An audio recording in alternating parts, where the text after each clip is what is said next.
শনিবার দেশে আনা হবে সুদানে জাতিসংঘ শান্তিরক্ষা মিশনে সন্ত্রাসী ড্রোন হামলায় নিহত ৬ বাংলাদেশি শান্তিরক্ষীর মরদেহ। এরপর যথাযথ রাষ্ট্রীয় মর্যাদা ও আনুষ্ঠানিকতায় সম্পন্ন হবে জানাজা ও দাফন।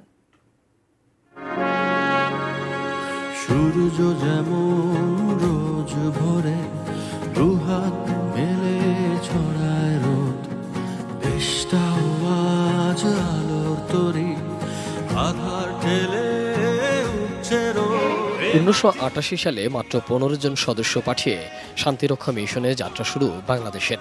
বর্তমানে বিশ্বে 119টি দেশের মধ্যে সর্বোচ্চ শান্তিরক্ষী দেশ হিসাবে বাংলাদেশের অবস্থান শীর্ষে। তবে শান্তির এই পথ সবসময় মসৃণ নয়। বিশ্ব শান্তির জন্য এ পর্যন্ত বাংলাদেশের 168 জন বীর সদস্য জীবন উৎসর্গ করেছেন।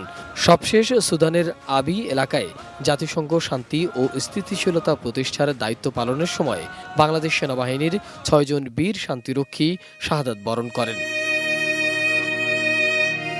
তাদের মরদেহ শনিবার আনা হবে প্রিয় স্বদেশে।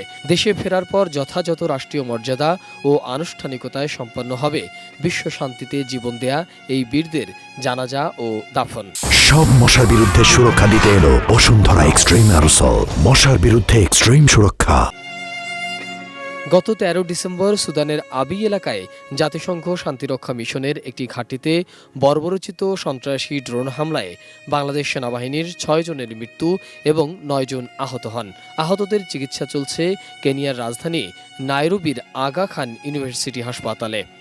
নিহত 6 শান্তিরক্ষী হলেন নাটোরের কর্পোরাল মোহাম্মদ মাসুদ রানা, কুড়িগ্রামের সৈনিক মোহাম্মদ মুমিনুল ইসলাম ও সৈনিক শান্ত মণ্ডল, রাজবাড়ীর সৈনিক শামীম রেজা, কিশোরগঞ্জের বাসিন্দা মেস ওয়েটার মোহাম্মদ জাহাঙ্গীর আলম এবং গাইবান্ধার বাসিন্দা লন্ড্রি কর্মচারী মোহাম্মদ সবুজ মিয়া।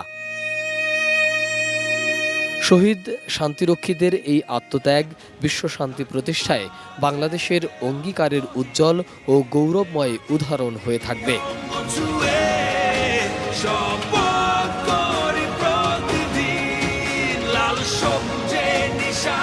মোহাম্মদ সোহাগ বিশ্বাস, এটিএন নিউজ, ঢাকা।